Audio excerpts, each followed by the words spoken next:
All right, I believe with those sounds, we are live here on Speed Gaming 2. Good evening, everyone. Coming in at the last minute, my name is Wote, and having planned ahead better, it's MG Weirdo. Weirdo, how are you doing tonight?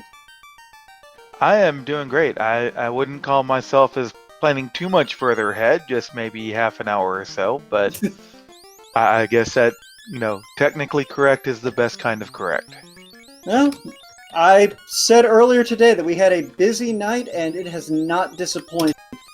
But we are here with one of many races happening right now or in the near future, and we've got Dengwoo and notyoungme here, and we have some interesting blursings going on, and some interesting party compositions. I'm seeing we were forced to a fighter and a black mage, or not a fighter, a thief and a black mage. And it's looking like right now we've got a thief with bonus vitality, resistance to poison, death, and ice, but weaker magic defense gain, and a black mage that can throw on fighter armor after it grows up, wear wood armor right now, and cannot cast Lock 2. As for the white mages, we are seeing plus 2 level 1 MP, plus 25 agility, and they lose HP out the gate. While red mages, which it looks like notyoungme is taking one of, gain some HP out the gate, some luck, and lose on vitality. So overall, don't let the mages get hit. I would think that's kind of obvious. Unless it's a black mage. You can let the black mage get hit. They can wear nice things. Yeah, and then with the thief, with the, interesting change in the MDEF, that's, like, who do you want to allow to get hit? And none of them, I guess? I mean, you got plus 40 vitality on that thief. It's going to have health. Yeah, fair enough. And it resists things that you wanted to resist. It's fine. Yeah, we'll go get a ribbon and everything will work out. Because we always find ribbons. Yeah, with that plus 40 vitality, your thief's going to have enough HP to eat a nuke or a nuclear to the face. But, yeah, for those of you who are, coming into this somewhat blind, this is our winter tournament. Normally it's our spring tournament. We decided to get it started early this year, so it's not finishing in the summer. And, yeah, we've got some interesting stuff that we'll get into. But I believe this is a pod match, so we're running the pod format, and this is Pod I, the Harley or Harl pod. I think it's Harl, as in Harlequin. I butchered that word so badly, but I regret nothing. But yeah, no, so the big thing to know about our pod flags is we are using a new flag this year. Basically, instead of having to collect all 4 of the orbs in order to gain access to the final dungeon, you only need to find 2 of them, which can be gotten from any 2 fiends that you can get to and kill. We also require a key and a loot in order to get into the final dungeon, and we'll probably see both of these runners have most of their go mode good to go within 20 to 30 minutes. That's how these flags have been going. The trade-off, however, is that they might not necessarily have the power to get through Temple of Fiends. Some of the strongest equipment in the game is going to be hard to come by, or impossible to come by. It's been straight up removed. And we are off. So, Weirdo, I understand that you have not been necessarily, watching things as closely. You've been busy with other stuff, I imagine, and, you're kind of jumping into this. So, what do you think of what you've seen so far with these flags? So the flags themselves, that seems like it gives you some interesting choices. I mean, do you go with the easy, lich and carry just to get it over with, or do you go with the treasure-rich sky, which has always been my personal choice? But there's some strategy there, and it's also I know the couple of matches I've watched, there's been a lot of hunting for that grind to deal with that power issue you were talking about. Yeah. So we do, I believe, have shuffled spike tiles on. So Final Fantasy I, they didn't quite have the monster in a box thing figured out when they made the game. Our developers of the randomizer have since solved that issue. But by default, the game doesn't have the familiar monster in a box thing that folks familiar with the original or with other Final Fantasies might know. So instead, we have forced encounter tiles, basically invisible traps that you can step on and will set off a fight. So we have a bunch of those shuffled around, and there are several that these runners are going to be looking for. And that looks like a key and a canal. So So straight to the armory? No. Well, Not Young Me, I think, was going to want to go ahead and save all of that out. Right, save the Garland fight, especially with this magic. Yeah, 100%. Now, an interesting choice, if you're feeling really spicy, you have warp and you have that key. Like, Deng is the kind of person who might do it. We could see Deng immediately warp back to Temple of Fiends and go open boxes, but no, he is also going to take the easy way out. Yeah, I'm sure.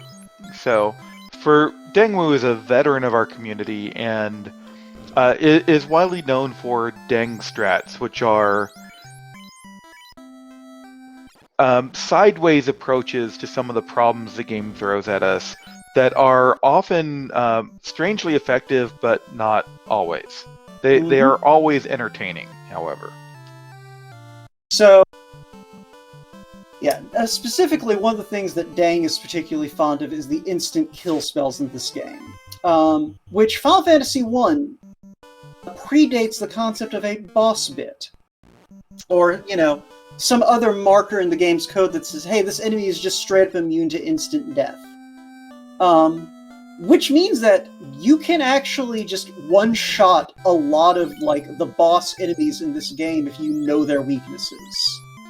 And yeah, get I a little believe bit some lucky. of the vanilla speedrun and other strategies are based around timing to get the randomizer right for instant kill spells. And speaking of doing things sideways, Dang, you are my mortal enemy, but I love you anyway. Dang is going to chase this adamant we got out of the treasury instead of heading over to Provoca right away. You don't see this very often. Most runners will opt to head over to Provoca and get their second level spells.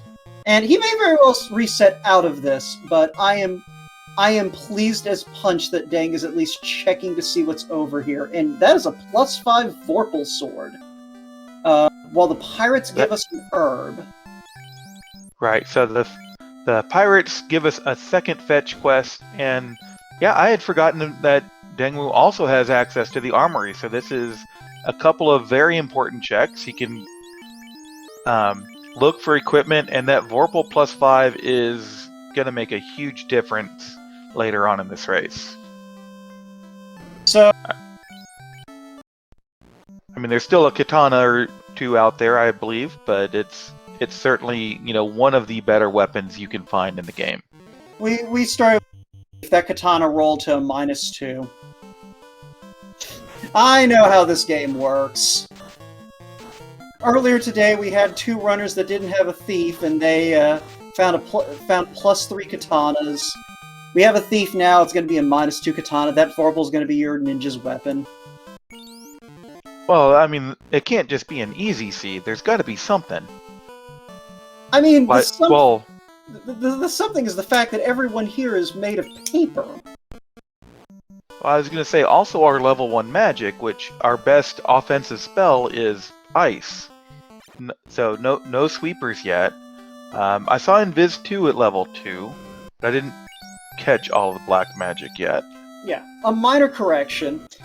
We do have a sweeper. So in these flags, we always start with one of the caster items that basically you can use in battle to cast a spell. Specifically, we have one of the ones that'll cast an AoE spell of some variety. Today we have the black shirt, which casts Ice 2. So, but you are right. We don't have anything for those black mages to do yet. Aside from Quake. I was going to say, Deng is quite the baker. He does love his cake spell. His Quake, which is an earth-based, insta-kill. Which that is something for folks who may be unfamiliar. Final Fantasy 1 has 8 different elements that spells can have. I'm not sure what else Not Young Me runs, to answer the question, chat, real quick. But, you know, it's not exactly a generic name. So I'm sure if you think you've seen it, you've probably seen it somewhere. But, yeah, so there are 8 elements that spells and abilities in this game can have. So, the only Earth spell in the game is that Quake. And that's actually really handy, because there are a lot of enemies that resist Earth, but, you know, there's still most enemies in the game are at least susceptible to that instant kill Quake. But, yeah. And we did see some interesting developments here. So as Not Young Me went to the Elfland Castle, to turn in that herb from Provoca, found the TNT. So Not Young Me is going to be able to go through the Dwarf Cave in one visit and check both of those fetch quests at once. I think he did go ahead and hit the Dwarf Cave up on his way down, but he is going to probably head back that way to check the Marsh Cave. And also, High Speed Gaming 3, glad to have the almost 100 of you coming in. We're just getting this race started, and both runners have started out with a little bit of a power crunch. Like, we're finding some stuff now at level 3 and 4 magic that's useful, but by and large, this is looking like a seed where you kind of have to pick and choose your fights. But this is the Final Fantasy 1 Randomizer Winter Tournament. Right now, these two runners are looking for 2 items. Well, 1 item, the loot. They already have the other item they need, the key. And they are looking for access to fight one of the 4 major bosses in this game. They already have access to another one. Their goal is to kill 2 of the Fiends of the Elements, the bosses in this game, and proceed to the final dungeon. How strong they need to be when they get there is basically how comfortable they feel. But we have Not Young Me diving into the Marsh Cave looking for a key item, and Dengwoo just went and got some stuff from the Sages of Crescent Lake. And as a result, he has a now, although he has to go back and get it because it's docked way over here. Well, and Dengwoo's probably going to stop by Elfland on his way over, check his magic, turn in the herb. Yeah, no, it's definitely one of those. Go ahead. No, yes, yeah, catching up with Not Young Me, and doing his homework. Yeah. Now I can definitely see a world where Dengwoo opts to just not go into Marsh Cave. We already have a canal, we have the ship, there's a bunch of things we can check that aren't here. And Not Young Me finds a crystal, though. Man, we're knocking out all the fetch quests, it feels like. Yeah, no, this is great.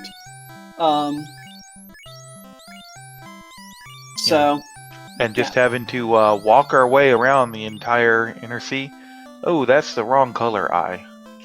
Well, Not Young Me. Ooh, that was a ribbon. That's one of our wild ribbons, too. That was very fortuitous. So, the ribbon provides resistance to all of those fancy elements that we talked about before, and can be equipped by anyone. So, we are... Actually, that's a really good defensive find, and there's a good chance Dengwoo is not going to open that box. Right. Even if he does end up having to go down to Marsh, that particular chest is not high on your list of things. And this is, maybe not the best location, but Metal Slimes is not a bad experience grind tile for a full party. Yeah, the big issue is we don't have either Fire 2 or Fire 3.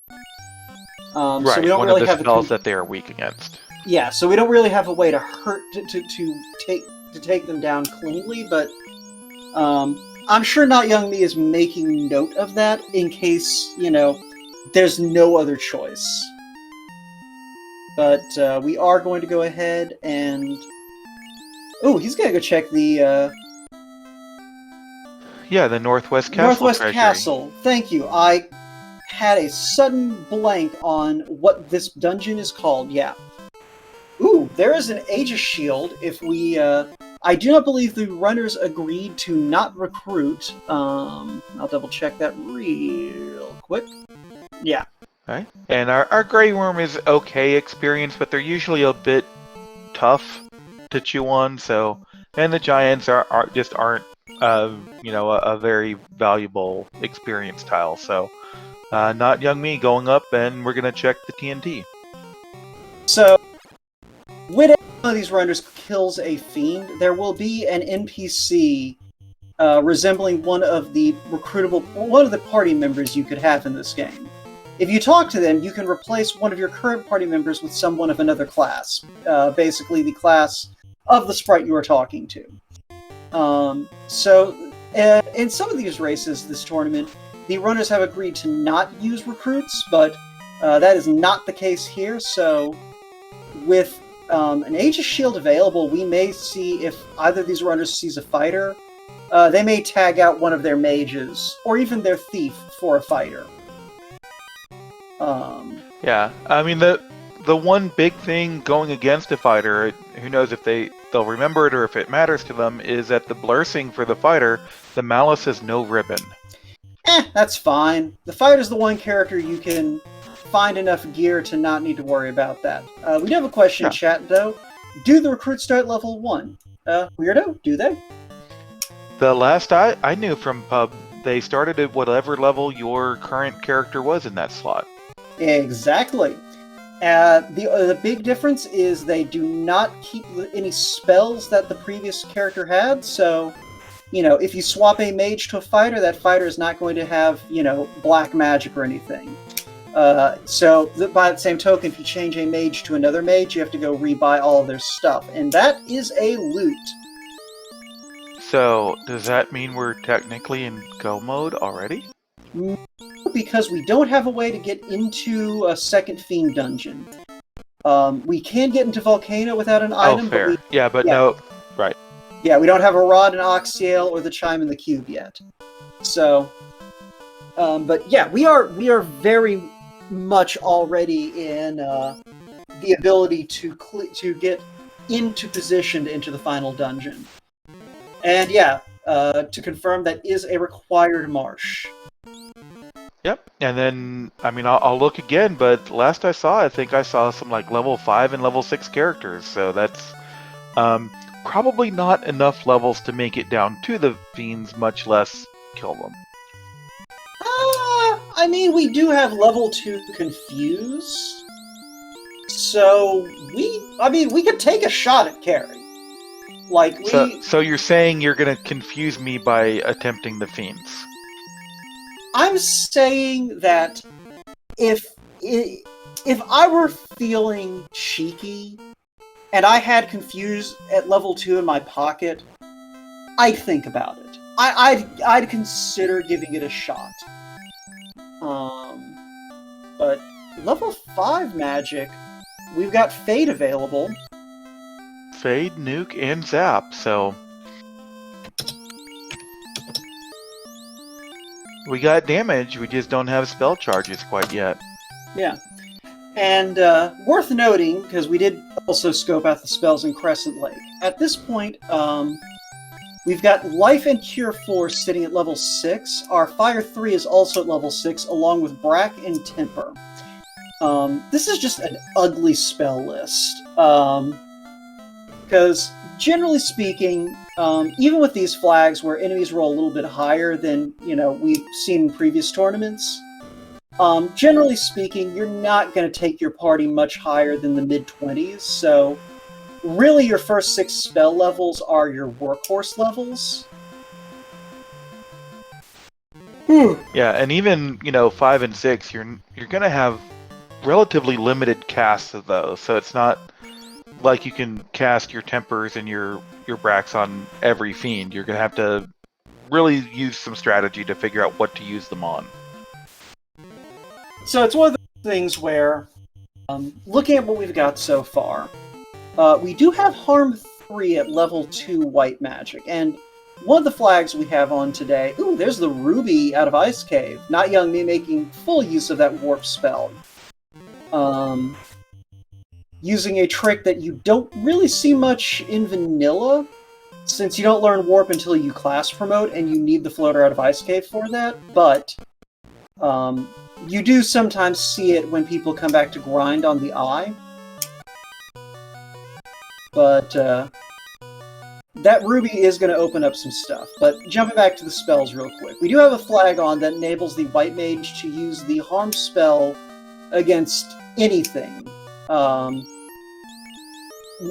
just undead, as is the case in vanilla. So, having Harm 3 and Harm 2 available at level 2 and 3 kind of at least expands our offensive options a little bit.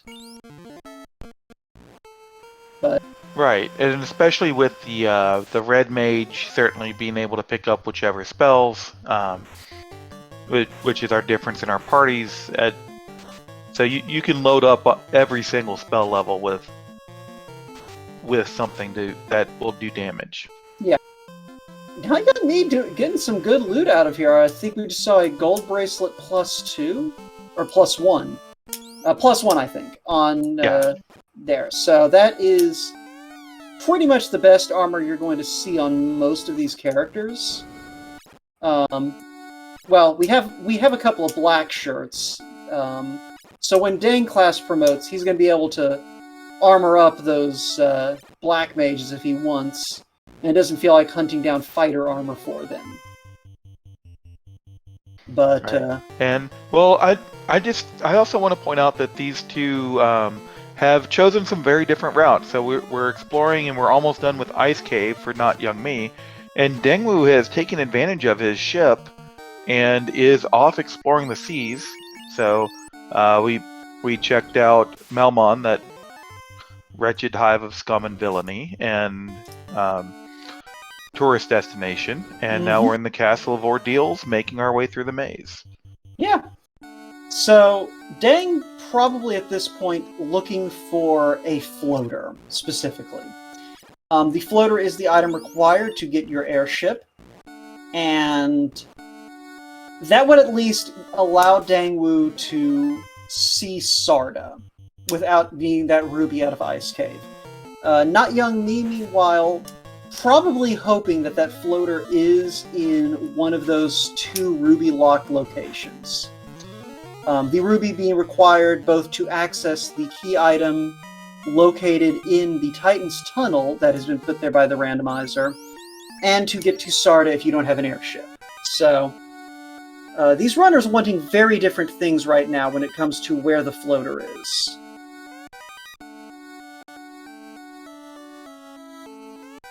Yeah, Figures that we... Go ahead. No, and Dengwoo using some of his one of his favorite spells, Quake, to get the wolves out of the way, picking up some XP and picking up a floater. So Dengwoo comes out the better, has the better bet in that guess. Yeah. So, alright. So Deng is going to go immediately turn this in. And this is actually probably the closest location to the Ryukon Desert.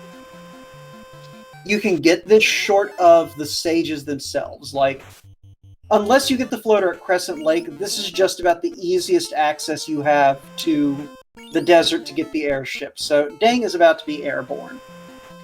Yeah, you have to love all these old video games where the map, where if you just keep going north, you end up going south. Or you end up very far south. I mean, okay, real talk. Have we had an RPG come out that actually models the map on a globe? RPG, I don't know. I guess I've played enough Civilization where you can't do that, so... Yeah, but that's what I was saying, is like, even today, you still generally go north and you wind up going south. But that is Go mode for Dengwoo. That is Oxyale from Sarda. Yeah, absolutely. Although I wouldn't feel comfortable depending on Kraken. I mean, until we we find a way to level up somehow. I mean, the way you level up is you kill things. Problem solved. Next problem. Right. Well, and there are some very nice experience fights in the Sea Shrine. Yeah, I don't think Deng saw the slime tile there, FF11 agent. So Deng is unaware of, some of the good grinds that might be out there. Yeah. And honestly, I would, even if I knew about that tile, I would not necessarily take it because I don't have a lot of fire spells that I have a lot of casts of. That's more of a...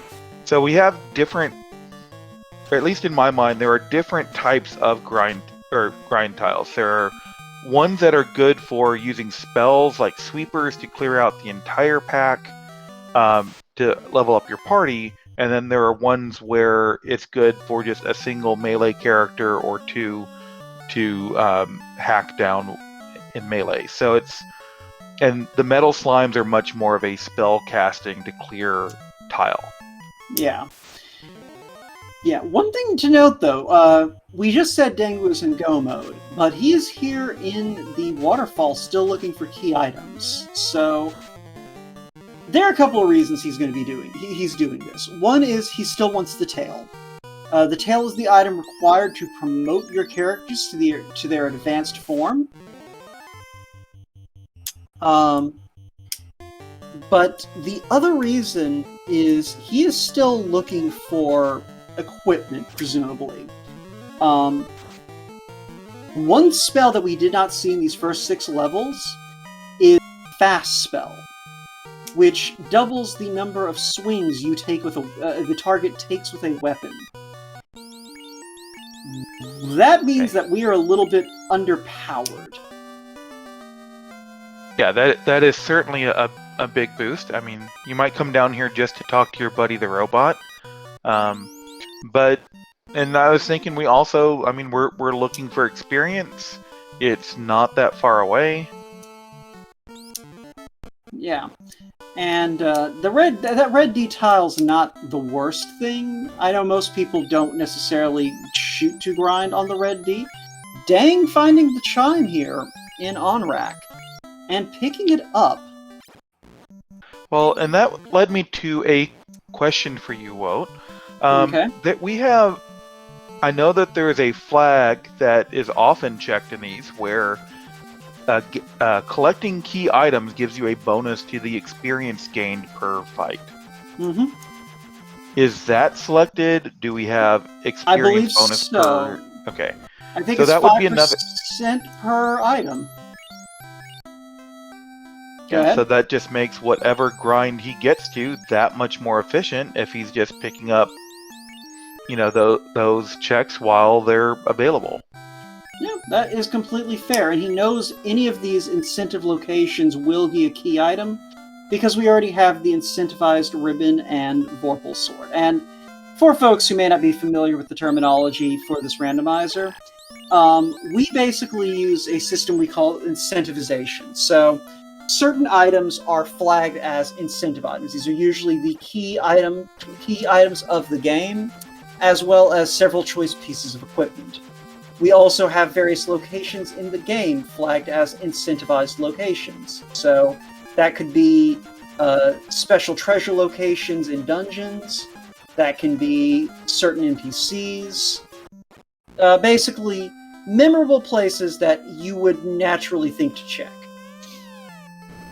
And so what these runners are doing is they're looking to go to the locations that have been incentivized, and they already know that the pieces of equipment that they are looking for, the incentive gear, has already been found. They found a ribbon from the dwarves, and they found that Vorpal sword also from the dwarves. Wasn't the Vorpal the adamant? Yeah, I think so. Yeah, so both of the dwarf checks today gave us our incentive gear. So the adamant actually turned into a sword. Yeah. So how vanilla. And speaking of checks, notyoungme finally able to follow up on that ruby. finds the bottle, which Deng is not able to check in spite of being the first one into Gaia. So if this bottle turns into the tail, that's going to be huge. Actually, if it turns into the cube as well, that also could prove to be big. Yeah, I mean, I am a particular fan of Sky Temple as one of the I like to call it a walking grind, where while you're exploring and while you're picking up your treasure chests, the encounters, particularly on the second floor, are just this great combination of experience and ease of defeating, so that you can collect a lot of experience very quickly while doing other things. So it's kind of one of these, if you need to check the chests, it's a great combination. Yeah. And of course, So we saw both of those items you predicted come up. yeah.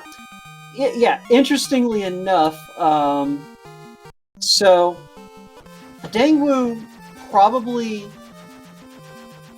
gonna miss that cube. I can't see him digging out Ice Cave unless he just is determined to go to Sky. But he has everything he needs at this point. With that tail in hand, I mean, the main thing he probably is going to be wanting is maybe a third ribbon. But, we're going to have a crown here, so we can go get a little more key item love. And we have a white shirt, which is very valuable in the end game because it can cast Invis 2 on your party. And then we also found the dragon mail, which would be a good reason to pick up a fighter.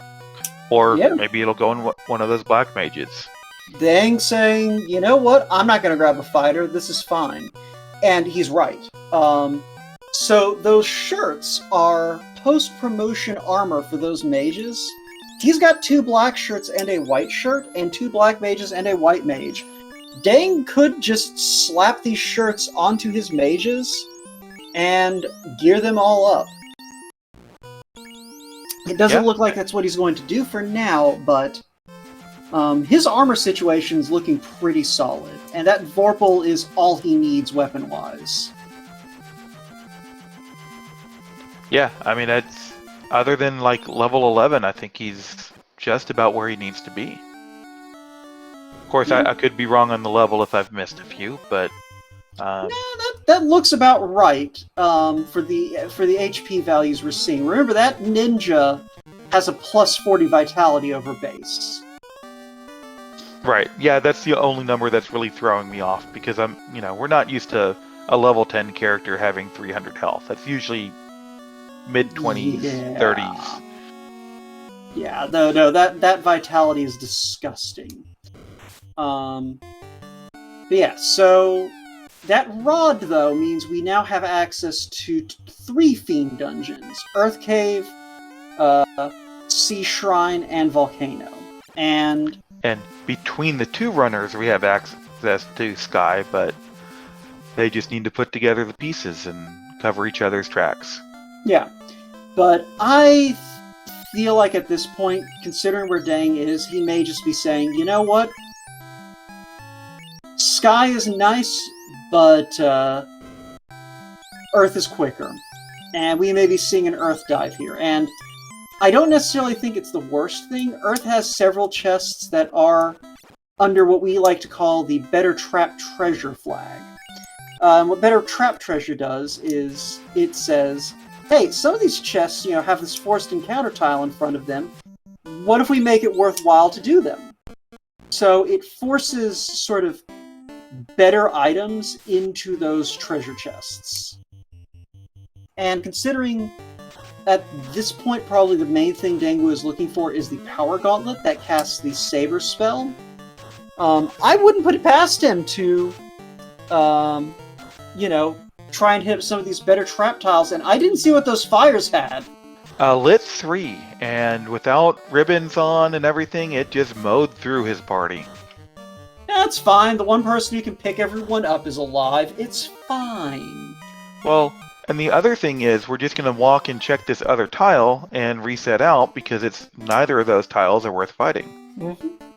Those fires are just a little too dangerous for not enough value. Yeah. And I'm sure someone is sitting there right now going, wait, I played Final Fantasy 1. Why are there two different encounters on those tiles? So, funny story, when we started randomizing the encounters on those tiles, we realized that it's actually two different enemy formations that are just exactly the same group of enemies. But for some reason, like when they were coding this, they made them two distinct encounter groups. So when you shuffle the encounters around and what's assigned to each of those forced encounter tiles, you actually wind up with two sets of encounters in that hall. Like, Earth Cave is beautiful if you're looking for a grind tile. Yeah, this is one of those games where, especially as we've built and learned about the randomizer, we learn about how it was programmed, how it wasn't programmed, the shortcuts that were taken to just get the game out the door, and it was really one man doing almost everything, from what I understand. And it's one of those like, oh well, okay, he took this shortcut and that shortcut, but it still made an excellent game. Oh yeah, no, like this is Final Fantasy 1 is a monument to incredibly clever code that needed a little more massaging. We definitely had to fix a lot of bugs. Our development community did. Features. But okay, some of those the spells were bugged, but not. So one thing, if you're not familiar with this randomizer, is it is an open source development, or it is open source development. So anyone who has an idea and the basic programming knowledge can come in and contribute. If they have an idea for something that can improve the randomizer, they can come in, put the feature together and get people to try it out. And if folks like it, it's part of the randomizer now. Yeah, no, I've certainly looked at doing it. I mean, our current developers, that's kind of where they came from, and I remember when when blursing wasn't a thing. I'm sure you remember a little further back than I do, but there's certainly been iterations and been developments, and some of them make it a better game. Some of it just make all these choices that these runners are making just more interesting, and you just have different strategies to get through these small nuances, these small changes to what's in front of them. Yeah, no, it's one of those things I like to joke. Final Fantasy 1, the randomizer at this point, if you turn the right flags on, you're just playing a completely different game.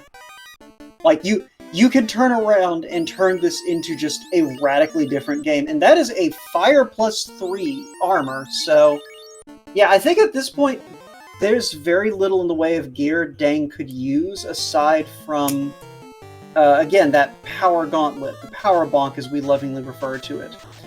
And this is actually one of my favorite spell grind tiles, but Deng runs away and isn't interested in continuing. It's one of those things. He's deep enough into this dive. He's done a lot of looting. He may just be thinking, "Let's get out of here. I can find a more accessible grind later." Yeah, if I kill it, great. If I don't kill it, whatever. Yeah.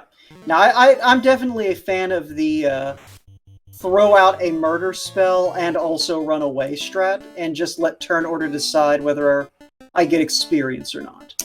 But speaking of experience, here we're about to get some Deng strat experience, because there's only one way that Deng is going to kill Lich 1. Yep. There he is. We bake him a cake, and we see if he wants a slice. So, Lich 1, in spite of being... There it is. In spite of being the Fiend of Earth, and an undead that appears to be floating, Lich is actually not in any way, shape, or form resistant to to Earth element. So Yeah, and it's been a while. I don't remember the percentages, but I thought I remembered it like 30 or 40% chance that he just dies to the spell per cast. did Dad just pick up a thief? He refused to pick it up, I think. No, I think he he picked recruited it up and he replaced his ninja thief with a ninja. thief. I'm wondering if he thought that was his black belt.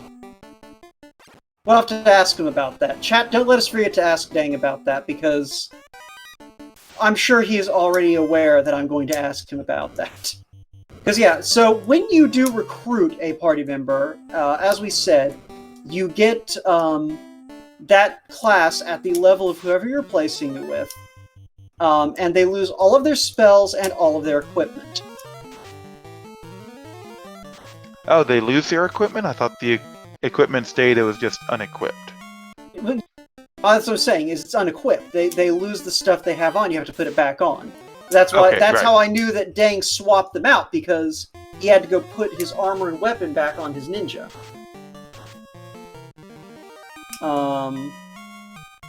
So he did not like Ale, he decided to pick Ale's twin. Yeah, exactly. Well, I mean, that's what the question mark is for. You're not sure if you have Ale1 or Ale2. Yeah, the equipment in this armory not looking very armory. Like, I think that Pro Cape's nice, but it's not not worth coming in here just for that. Yeah, that plain Pro Cape I think is the best thing we saw in here. Like, not even the grind tiles were very good. No, yeah, we're still looking at a way to gain levels other than, taking these encounters as we run through them. And Cobra's is not it. Ice Sword +2, also not worth it. So, yeah, at this point, Deng is 100% looking for the Power Gauntlet. That is... well, okay, he could also be trying to find a katana. And see if that also rolled up. Because, like, I believe the conventional wisdom is... the katana is 3 pluses better than the Vorpal Sword. So, like, a Vorpal +3 is equal to a plain katana. That seems about right. Yeah. So, he could be looking for to see if he can find a katana, like, +3 or +4. Well, there's an X-Cal +2. Yeah, I mean, we don't have the fighter, but we weren't using that anyway. Yeah. Excuse me. So, notyoungme did, I think, pick up some fighter gear, and held on to it. So... Yes, almost a full, basically what we would call a fighter ribbon. The Dragon Mail, Aegis Shield, and Pro Ring. Pro Ring, thank you. Yeah. So yeah, if notyoungme finds that X-Cal, he'll probably hold on to it, in case there is a fighter here behind Carrie. Or Tiamat, if notyoungme is thinking of Sky. Well, that Thor hammer's nice. Not necessarily what we need, but nice. Yeah, I mean, extra damage cast, probably for your white mage, since they tend to have fewer damaging spells. Yeah, and you have some, and I think it looked like it was a +1 Thor hammer, so you can even... Yep, there's the X-Cal on notyoungme's side, so... But yeah, no, so that white mage, you can also throw that on and maybe throw some punches if the situation warrants it. But yeah, the fact that Deng is still opening boxes, the only thing he could be looking for at this point is a Power Gauntlet, or... Well, okay. He could also be looking for a second ribbon, because he didn't find the ribbon that notyoungme found in Marsh Cave. Right, and he's not full clearing, he's not opening every box, but he's opening enough. And, I mean, I think part of this, too, is he is checking all the different spike tiles to see what's there as he goes through. Yep, only a Zeus Gauntlet, which is the wrong magic gauntlet.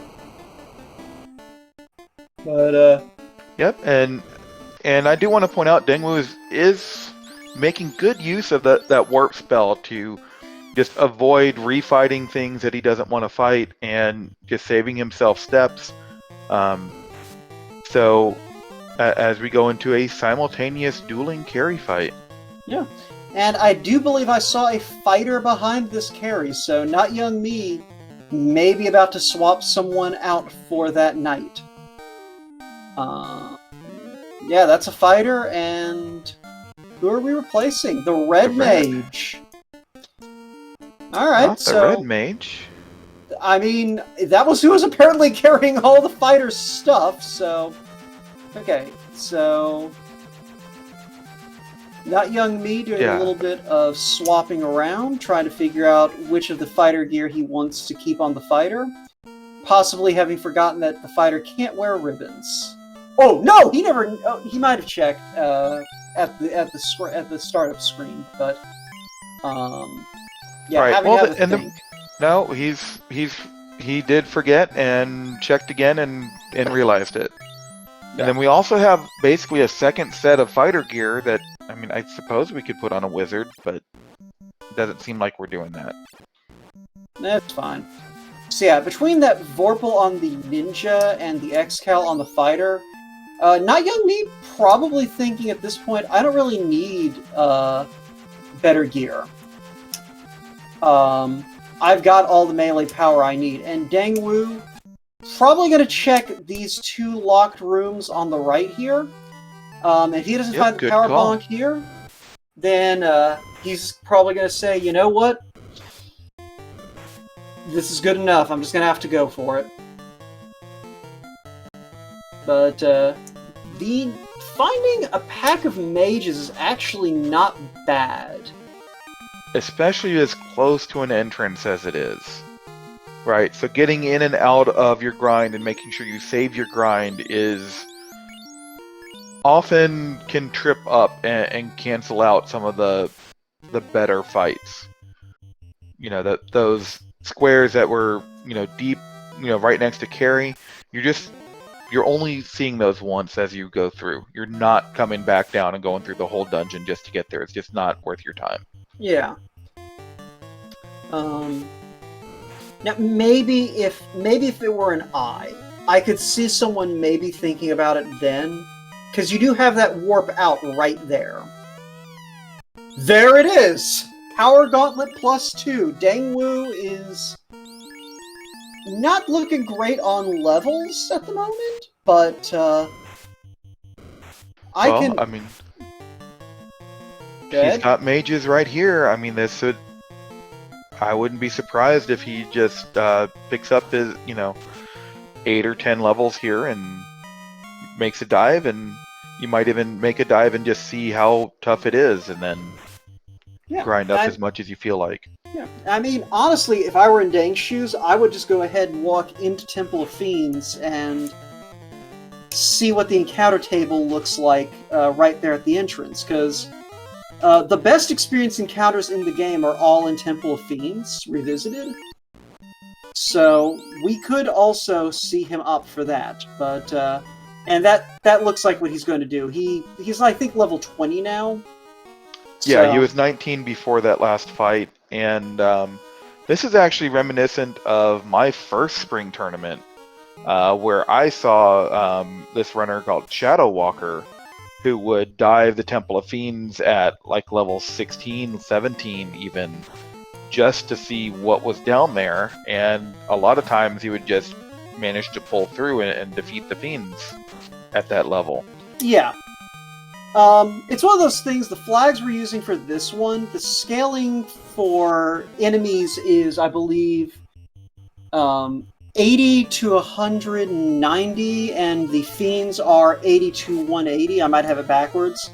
But the long and short of it is normally we do like 50% to whatever, instead of 80% to whatever. So the average power that we're going to be seeing here in Temple of Fiends is a little stronger, perhaps, than, we normally see. And, ooh, I like where Dang's thoughts are going on this. Because Dengwoo at the moment sees that blue dragon tile and is thinking, I'm going to do some violence. Right, and level 1 warp will get him out of there in a hurry. Yeah. I mean, he should also have... no, we didn't find exit. Okay. Yeah, well, he's got plenty... He has 3 warp casters, in theory. I don't know if the ninja also has warp, but...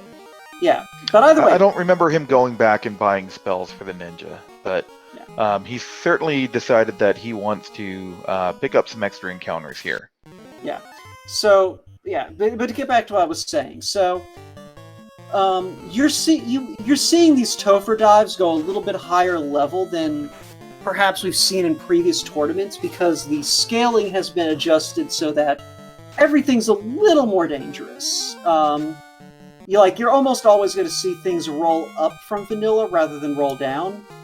So, runners have generally been favoring going in at 23, 24, 25. Depending on their gear situation, they may even go higher. But I think Dengwoo just hit 22. We may see him go ahead and make the attempt and count on getting the rest of his power on the way down. And yeah, no, that thief has started with plus 40 vitality. He is just robust. The thief ate his vegetables and drank his milk. There we go. Yeah, so this is definitely basically, the deciding factor, I think, for Dengwoo is, at what point do I feel confident that my party can survive the rest of the dungeon? And it looks like he has crossed that threshold, or at least he's reached the point of just like, I think I can make it to the end with what I've got now. One thing, did we see either the ruse staff or the defense sword? I do not believe we saw either of them. Alright. So all we saw was the white shirt in terms of defensive magic items. Yeah. And our Tracker Classic Gamer 78 chiming in saying that they don't recall seeing either. So, yeah. We do have the white shirt, though, so... An important thing to understand about buffing in Final Fantasy I Randomizer is evasion is superior to, absorb. It is better to not be hit by the thing that is trying to hit you, and... And Lich 2 takes his cake, and Deng strats are paying off. I can hear him laughing. I can already hear him laughing. The only tournament I ever entered, I faced Deng in one round. And Deng first turn quaked the Lich 2 that had a first turn nuke. I saw that first turn nuke repeatedly. And I have never forgiven Deng for it. That sounds an awful lot like my relationship with Marsh Cave. I still remember being a kid and having nightmares about it. So, yeah, first turn nuke on Lich. The community calls it Lich and Lich 2 the speed bumps for a reason, because they usually aren't strong enough to really make a difference to these parties. But when the speed bump becomes a wall, that's, not expected and not a good feeling. Yeah. So, Deng already up to carry 2. The fiend that I personally think you need to show the most respect to, and Deng respecting carry 2 by just blaying into her with all of his non-elemental high damage spells. Right. Yep, and carry 2 did had a rub, but, which is an insta-kill spell, but only a single target, so not among the more dangerous things we're going to see down here, or that we can see, rather. And that thief has death resistance innately anyway. And rub is just not a very good spell. So, it was a hopeless effort to cast it on that ninja. But speaking of hopeless efforts, Yeah, we're up against the Kraken, the first real gatekeeper of the Temple of Fiends. Deng is doing some chip damage with these spells, rolling fairly low on damage. But Kraken did come out with a Fire 3, so did a little bit of damage to the whole party. Another nuke comes out for 146, so the damage adds up, and Deng gets past Kraken without any serious injuries here. Mm-hmm. So, once we're past Tiamat, this is where things are going to get interesting. Deng at this point really needs that white mage to stay upright, if only because that's going to be the key to keeping power up. Okay. And Deng is starting to use some of his buffs. I mean, Tiamat is slightly stronger in terms of defensive capabilities in vanilla and a little bit stronger in spells than Kraken. Kraken is always scary because of the high melee damage and its uncanny ability to pick the one character you don't want to die and kill that character. Tiamat, white mage stays alive. We did manage to get a couple of damage boosts into this ninja. And Dengwoo is basically just going to pump everything he's got. He's going to cure for the white mage, get the white mage back on its feet. Black mage takes the punch as needed. Yeah, that is definitely taking one for the team. Ooh, that stun is not what you want to see. Deng is going to be forced to throw out another Cure 4 to cure that because he needs that ninja's damage. White Shirt comes up to give some extra physical defense. And it pays off. And Tia goes down. Yeah, we see the benefit of all those buffs with the ninja doing 579 damage with that Vorpal. So. And the ninja does not have a ribbon. Deng only found the incentive ribbon. He did not find the one in Marsh Cave that notyoungme had. Notyoungme, incidentally, we kind of glazed over it, just did decide to go grind on that red dragon tile in Waterfall Cave. And it looks like around level 24, 25. So he's pretty much good to go for this Temple of Fiends. And looks like he's headed that way too, as Dengwoo heads down to the bottom floor, the Chaos floor. I am almost looking to see if Dengwoo does a pre-victory lap. I don't think so. Notyoungme is a good enough runner to where, even though Deng is experienced and also a memer, he's going to respect Notyoungme and want to finish this up as quickly as possible. Right. I don't think if Deng had done it, I wouldn't think it would have been as disrespectful to notyoungme, since he's obviously not looking at, and seeing where he's at. It would be more like Deng is prone to doing silly things just to do silly things sometimes. No, that's what I was saying. Deng is a memer, but I think in this case, knowing how fast these flags are, Deng very easily could have said, no, I need to just go now. Yep, certainly does. We see some tempers. We see a lock to make Chaos easier to hit. And hits for 900 damage. Yeah, 5 hits for 900. Yeah, this Chaos is not lasting long enough to break out any nasty tricks. I mean, granted, that was 4 hits for 399, but that's the Vorpal life. Yep, it didn't get the critical hits. The critical hits just do more damage, and no crits at all for 172, but we're already approaching vanilla hit points, and just past it there. Nuclear comes out, but at this point, Deng is basically in I've got enough power, and he does have enough power. Chaos goes down, and Deng is going to win this race with an official racetime.gg time of 55 minutes and 12 seconds. And yep, GG Dengwoo. We will go ahead and get him into chat here in a minute. Right, and if you want to work on that, notyoungme is making their way down into the Temple of Fiends, is avoiding the Gurmedusas, and on our way to our first speed bump, Lich 2. So, we'll see Dengwoo here in a minute. We do see the cake strats come out. And let's see if Lich will accept his offering. Not the first round. And that is a Dengwoo joining us. Dengwoo, GG. Ah, GG. Yeah, congrats, Dengwoo. My Nightcore playlist helped me again. You and that Nightcore playlist. Yes.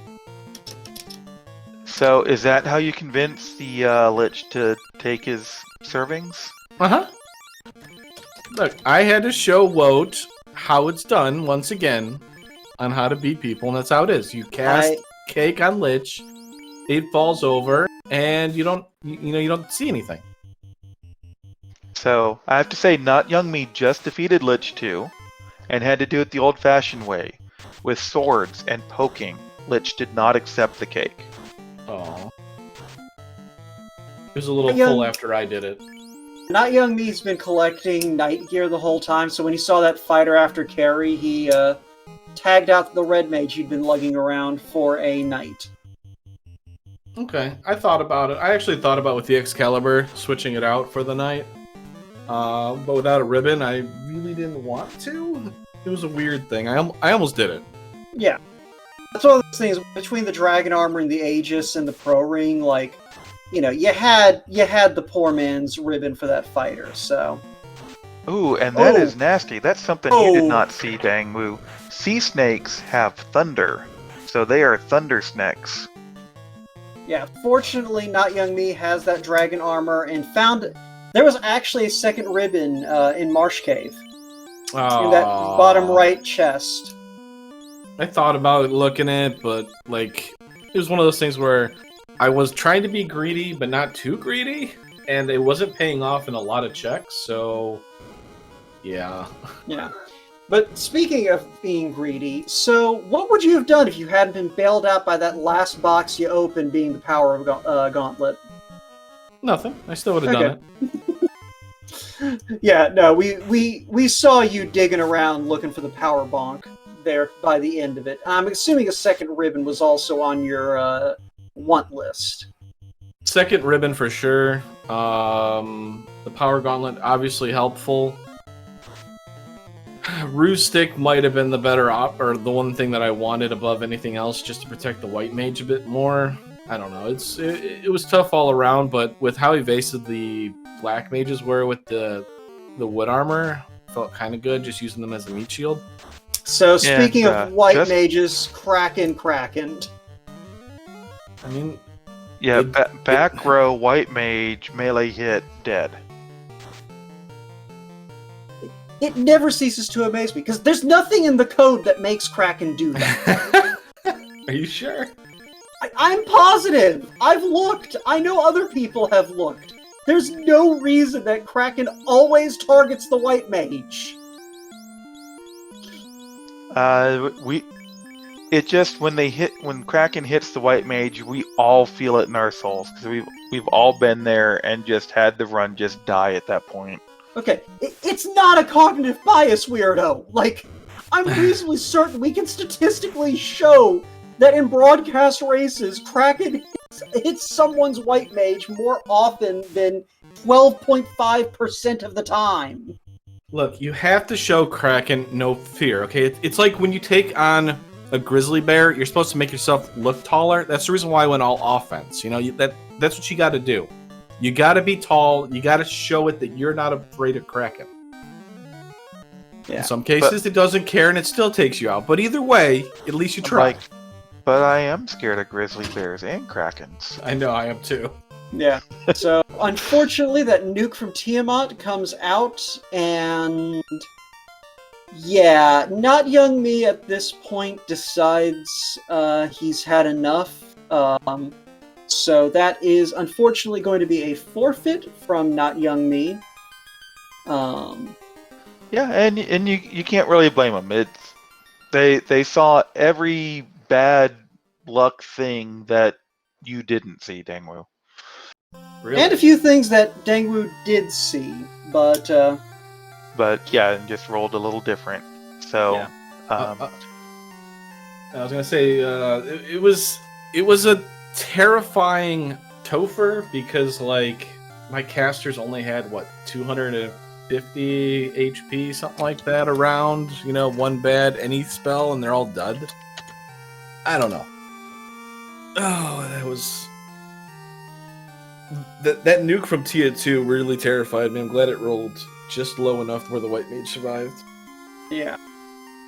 notyoungme does join us here in the booth. GG notyoungme. That's a painful way to kind of have the seed go out. Yeah. GG Dengwoo. Appreciate that. Woke. I'm sorry. I just said woke. Yeah, listen, I would never. I don't like to forfeit. I have had the worst luck in these pods in like my history of Final Fantasy Randomizer, and like getting back road with the white mage, and then Tiamat doing 400 damage to my fighter, then nuke right after. I'm like, okay, this is not meant to be. I'll go 0-3. That's fine. Put me in brackets, and then we'll have some fun. But I don't want to play you in brackets when you're this angry. No, you stay away from me. I dare anybody to watch all 3 of my pod races and be like, what the hell is this garbage? Yeah, so no excuses, but it was I'm done. I'm done with that. No, that is completely valid. It is never wrong to forfeit. So, with both of you in here, we can talk a little bit about comparative what the crap happens. So, first things first, Deng, I am very proud of you. You did the thing that I keep wishing people would do. And that is going to check Dwarf Cave before Provoca when you actually have something you can go into Dwarf Cave with. No one does that! I mean, yeah. I mean, it was kind of dumb if you think about it, because like the way I would have originally would have worked better because I had TNT and the adamant turn in. But with the long run, I was like, I'll just do it because maybe it'll be crystal or something. Why not? But yeah, I mean, it didn't make that big a difference, but it was funny. Yeah. Well, and you don't know I that think we it's fun get. to do a complete lap around the inner circle. I think that is really enjoyable.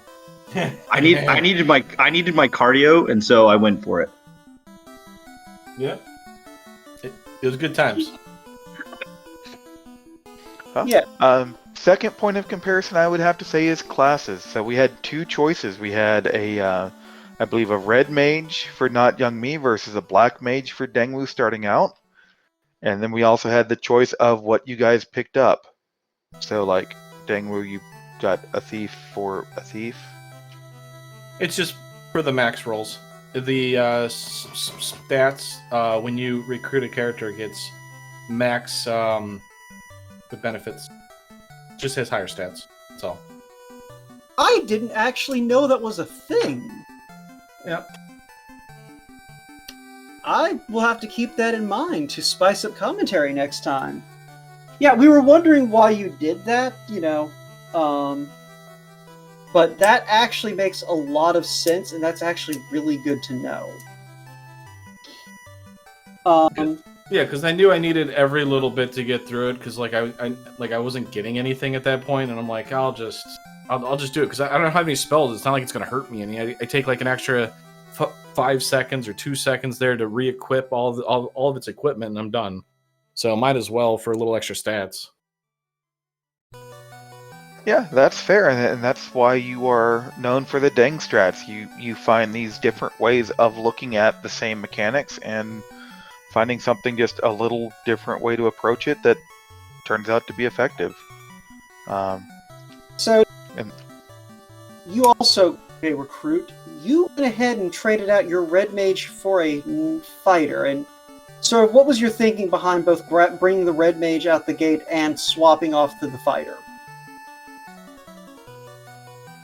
Oh, sorry. Yeah, I mean, I had the exhale. I had all the fighter equipment. That red mage wasn't. I didn't have fast war temper on him, so I just was like, screw it. I'm just gonna go double melee. Completely fair. And yeah, I mean, if Temple of Fiends had been a little bit nicer, like with a +2 Excal and a +5 Vorpal, like you had all the power you needed. It just kind of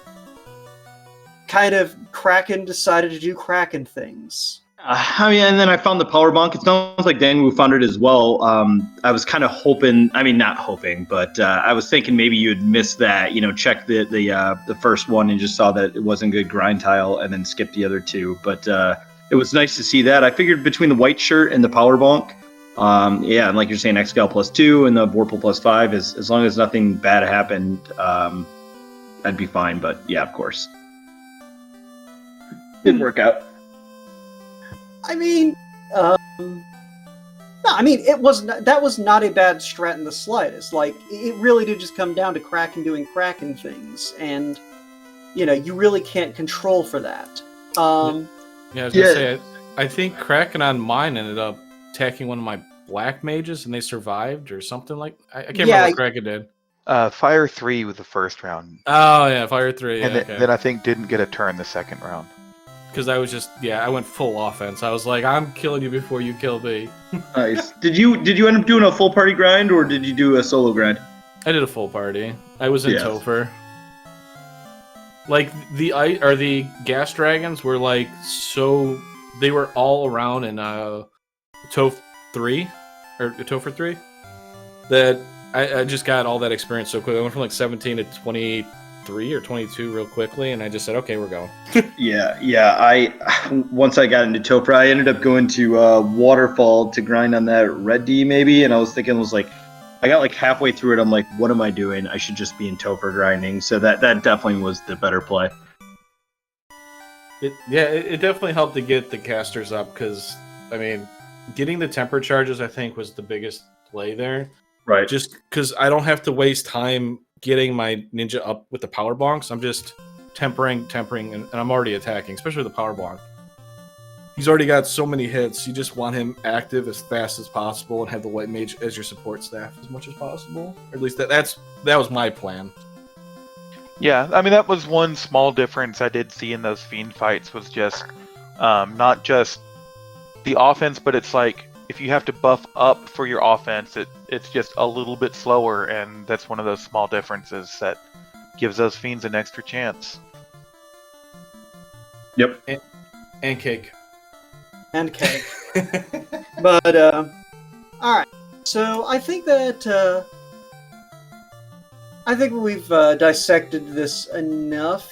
We should go ahead and kind of get some final thoughts here and get these fine folks shuffling off somewhere else. So, notyoungme, any other thoughts? We kind of already have an idea of what you thought of the pod round and your experience of it, but any thoughts on this seed, on what you're looking forward to in the brackets, anything of that sort?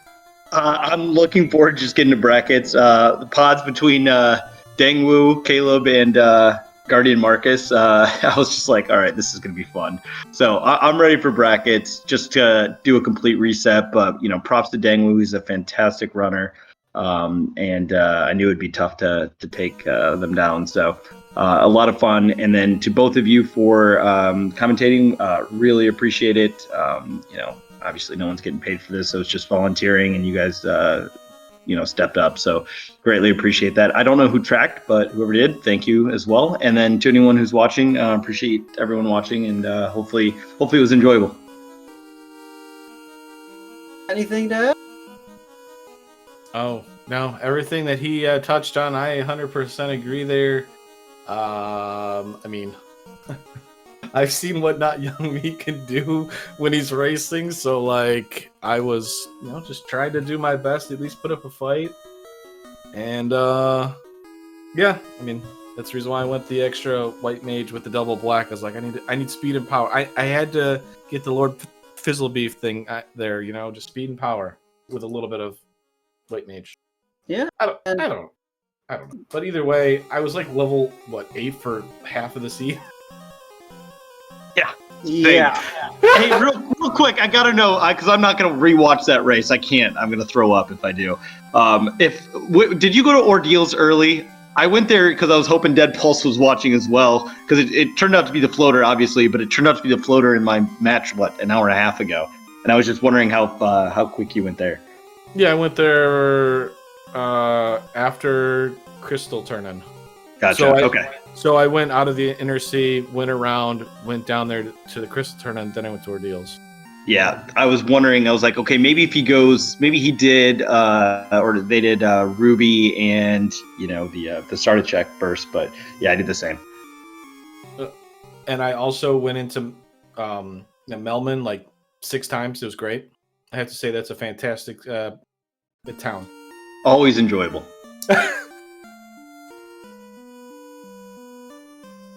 Then, so we do have some other Final Fantasy randomizer action going on right now if folks hunger for more.